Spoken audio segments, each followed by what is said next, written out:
was an opening statement. Barry, you're able to really lean on them in the running game.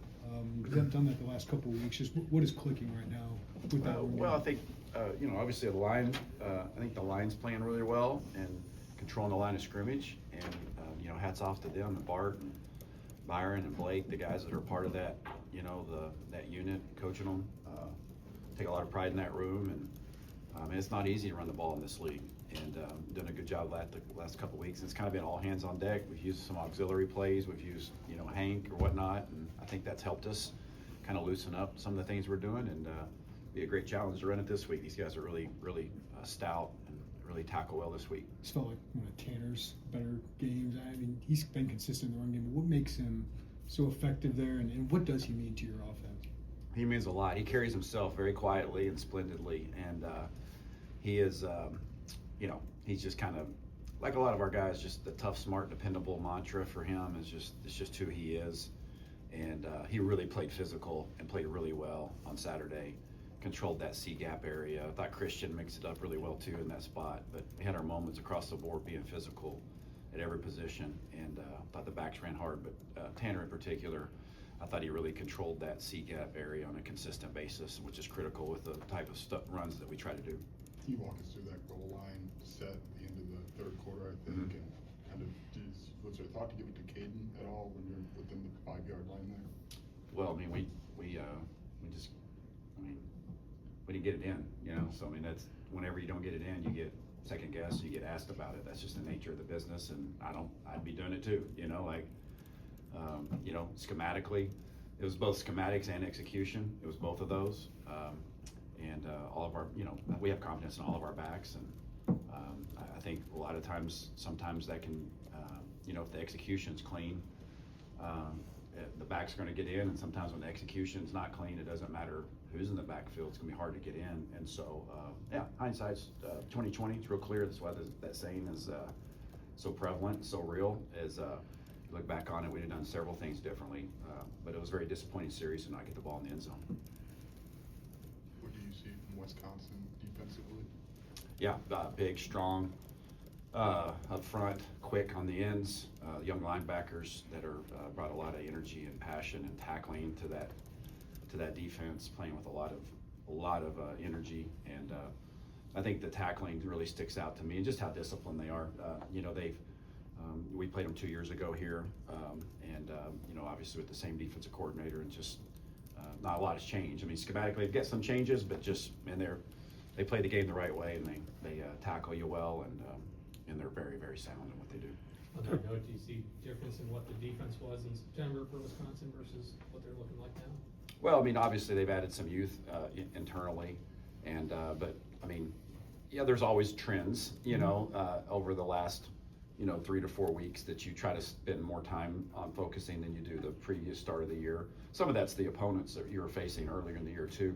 Some of the non-conference games, you don't put as much stock into that, but we try to, really dig deep into, be thorough and looking at all the games. But I think the trend is that you watch them play Washington at home. They play with a lot of energy and held a really good offense, to real minimal output. And I thought last week against Indiana on the road, they really, in the first half in particular, really did a good job against an explosive, dangerous, two explosive, dangerous offenses back to back. I thought they competed at a really high level, and we've got a lot of respect for the way they're playing. What stands out about Luke's maybe improv ability when he's got to extend a play, that maybe his creativity at quarterback?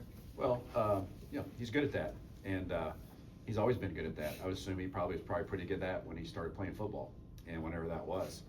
And those are usually the guys that are good at it, is when they kind of naturally see things and have good vision, and he certainly did that. Now, some of that stuff was designed, some is designed quarterback draw that maybe looks like, some, impromptu reaction, and then some of the plays are a little bit easier to see with the naked eye that those are indeed scramble reactions. And regardless, I think good things happen when the ball's in his hand, whether he's reacting to something he sees or if it's designed. I think that's really given us a nice lift. Can I ask you kind of a nerdier question, but Mhm. the snap count as a weapon? Obviously, you guys know when it's happened, the defense doesn't. Mhm. Seems like you guys have used that really well. Luke has used that well. Yep. What is the weapon of a snap count for an offense, and how do you feel like Luke is implementing? Well, I think our guys do a great job with it, and we have to, it's helped us at times, and they have a lot of confidence, something we do year round, and, we have multiple different snap counts, and we gotta try to keep people off balance to give our guys the best chance to win, and I think the post-snap reactions that we've had up front and with the receivers has been really nice lately.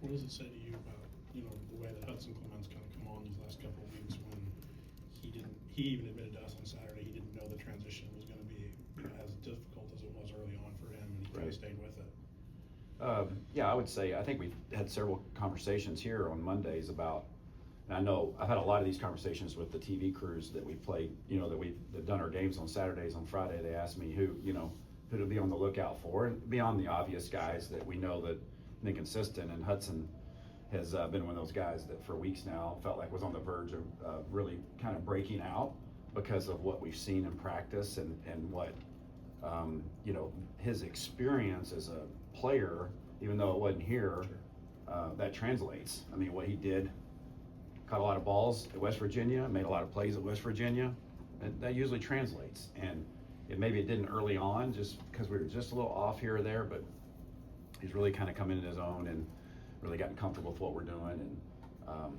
and I think his natural abilities are starting to be unlocked, and it's a good thing. Coach, Jordan Anderson seems to be a guy who makes the most of his opportunities. Doesn't get a lot of them, but Yeah. seems to make an impact when he does. What's he add to your offense? Versatility, reliability, anything he does when he's in there, it doesn't surprise me. Made a nice run the other day and a little short yardage run, and just got a lot of trust in him, and he's earned the right to get out there in the roles that he's in, and so we always try to find a few different ways to get him involved because he's a unique player. He's got the tight end training right now, but the running back background, and he's super smart, so he's a great asset to our offense.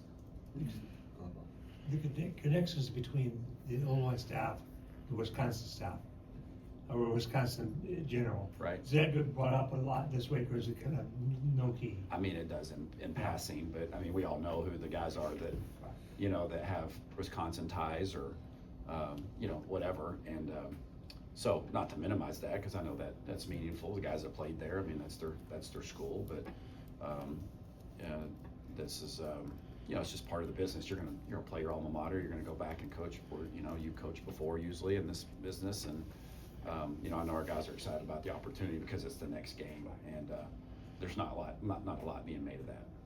What do you remember about calling plays at Camp Randall a few years ago? Like, what's that environment like? And it's a night game this time, so what are you guys Right. kind of expecting? Yeah, well, you'd expect, nighttime seems a little bit more of a vibrant crowd, and wherever you're at, and that's just the way it works. And we played them, I think, at 11 last time we were over there, and the crowd ended up kind of filling in late. And at that time, we were kind of in control of the game, but I'm expecting a real vibrant crowd. I don't know how big it is. That's not, I know this. I just know the people that were there will impact the game because of, you go on the road in that stadium and the way it's built and the history and tradition there. We had to be prepared to handle the environment for sure when you go on the road, and this will be one of those that, obviously has got what you would say, a great reputation, for good reason. And so I would expect it to be certainly an atmosphere that we've got to be prepared for, and we'll do that in our preparation this week. What do you like about Hank being an extension of the running game, and how does that help you guys open up more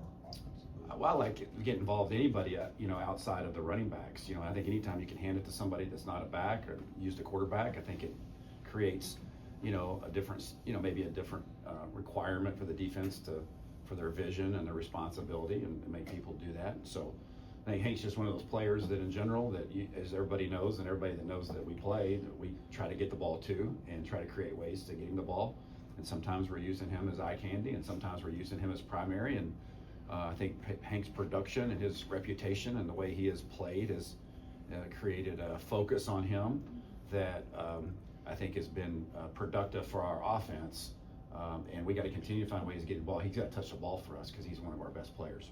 When did you know that he could be used as a decoy, as eye candy. Like, did that happen after Duke? Did that happen early? And so when did that start happening? When defenses Yeah, I think was- really those are just kind of byproducts of like, all right, well, it's kind of like with Isaiah a few years ago, like, all right, who you getting the ball to, and then when you're getting the ball to them, like, how can you use that to build off of something that you've shown or they anticipate seeing, and yeah, it's probably middle of the, early part of the year where, once you touch the ball at quarterback or you show you can throw a ball or whatever, it opens up, kind of Pandora's box, so to speak, whatever that means, but opens up a lot of avenues that you can explore offensively. Fair enough. There's a couple games left this season, but for you personally, professionally, what are your goals and aspirations, and how is your time here help you get closer and feel more comfortable, ready for whatever those might be? Well, without being too much coach speak, my goals are to try to get the best game plan I can do to help us beat a really good defensive Wisconsin team, a really good Wisconsin team, and that's my direct responsibility. My personal aspirations, I've had them a lot over the years. Anybody in this business has them, and really at the end of the day, what I've learned is it very seldom works out the way you think it does in this business. It's taken me a lot of twists and turns in my career personally, and I'm thankful for every one of them.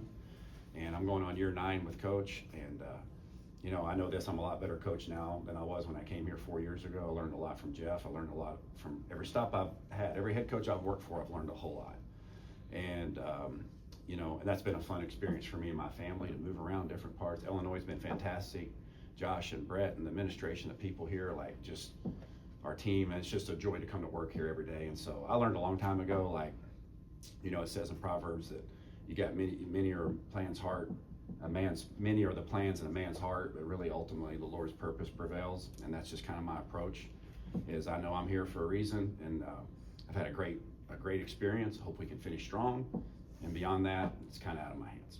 Brett has talked a lot about Luke in terms of the NFL, just with his experience with guys going all the way back to, when he had Russell at Wisconsin, and then the guys that he had at Arkansas, the Allen brothers. Like, are you seeing with quarterbacks that you've had in the past that Luke checks boxes for the next level? Oh yeah, for sure he does. I mean, he every week I see that stronger and stronger. Man, he's just one of the things that's so hidden about him, and I think you all recognize, and took me a little longer to recognize, is just how competitive he is. And when you're learning an offense and trying to lead a team, sometimes those things don't come out initially, and trying to get comfortable with who you are. And once he got comfortable with who he is and what we were doing offensively and his surroundings here and playing under me and playing under Coach B, and like, man, the competitive fire and drive that he has, he loves football, he loves competing. And then he's got all the skill set that, obviously I'm not privy to have played in that league or coached in that league, but obviously we watch enough football to know, man, I think Luke Altmaier belongs there, and he's gonna have to go earn that. I'm confident he'll be given that opportunity, whatever that looks like, who knows, but I know that he's gritty and he's super intelligent, and man, he's athletic and he makes a lot of throws, and he has been one of the main cogs in propelling, forward what we've done in the last 2 years, among many others, but obviously he gets a lot of credit for that, and that credit is merited because he has elevated us offensively because of his play. As an extension to Jody's question, did you ever take any pride or kind of look back on the past 2 years and what the offense has kind of turned into under your watch offensively? Well, I mean, not really. I mean, it's like this week to week is really what matters.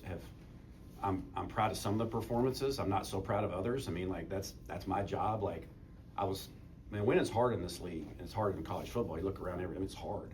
And Saturday was kind of a frustrating game for us offensively, even though we had we just couldn't get in a rhythm, and like, man, I just couldn't, to Joey's question, like I had a hard time sleeping because we didn't get in, like what would we do differently? And there's a bunch of things we'd have done differently, collectively. So when we don't execute, when we come up short, man, those are the things that drive me. And when we do have a good day, it's hard not to think about what could have been better, and that's probably not a great quality in me, but that's kind of how I'm wired. And usually the reflection takes place when the season's over. I like some of the things we're doing, but man, we're playing a really good defense this week, and It's going to be a great challenge that I know our older guys are up for, and they understand what that feels like. And so I'm rambling on you just a little bit, but yeah, I mean, we've done some good stuff, but ultimately I've said this over and over again, and I really believe this at its core. Like, our job is to score one more point than the other team, and we were able to do that Saturday because our defense played lights out. And but that doesn't mean we didn't want more. This doesn't mean we were satisfied with what we did. Appreciate the win, enjoy the win. But man, we could have been so much better. I could have been so much better on Saturday in 4 or 5 moments to help our football team, that to get in the end zone in a short yardage situation or a better third down call. Those are the things that drive me, and our players are driven like that. And I think that's what makes us, it gives us a chance to go out and be successful. Can I just ask you about how the Mario Last play, one here. how the Mario Sanders play came to be, and what that was like for you? Yeah, we've been practicing that for some time, and I told Mario several weeks ago, hey, I'm going to call this play, and it reminded me of a mistake that I've made before in my coaching career. I told a young man, hey, we're going to use this play, and I got him excited, and I didn't call it.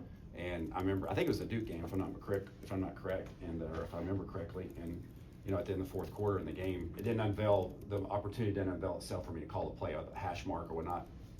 And I remember going to Mario and saying, hey, like, apologize it to him, because that's real. You got to be careful when you tell somebody you're going to do something, don't do it, you lose credibility with them. And that stung me. I didn't like that. And so it reminded me of a lesson I'd learned years ago in coaching about, don't tell a kid you're going to put him in the game and do something for him if you're not going to do it. And I did. And so I've kind of had that on the shelf since, and I didn't tell him I was going to call it this game. We practiced it, and wanted to give him an opportunity to, he's one of those guys that's just kind of quietly carries himself, just does everything right, practices really well, doesn't get on the field a whole lot. Had a great fall camp. And I just wanted to get him a touch. And I thought he took advantage of it. And a really nice move, got us down there in a situation where, listen, you make a play and get us on the 1 yard line. It's my job to get us in, and I didn't do it. But it was good to see him make that play. Thank you, guys. Yes, ma'am.